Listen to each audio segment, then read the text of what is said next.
Well, you know, there's the sins that you think are sins, and then there are the sins that other people may think are sins. What should be a sin that isn't? Tank tops. Signing off email correspondence with the word cheers when you're not British. I personally think that anyone who uses nautical language when they're not on a boat should, that should be considered a sin. Like, you know, I got to hit the head.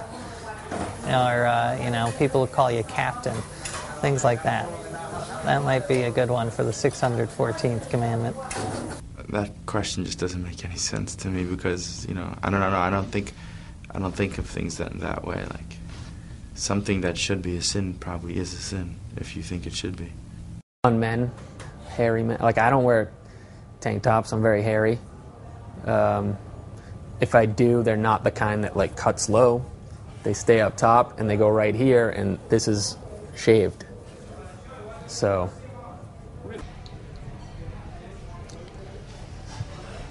What should be a sin that isn't, everything that should be a sin is a sin.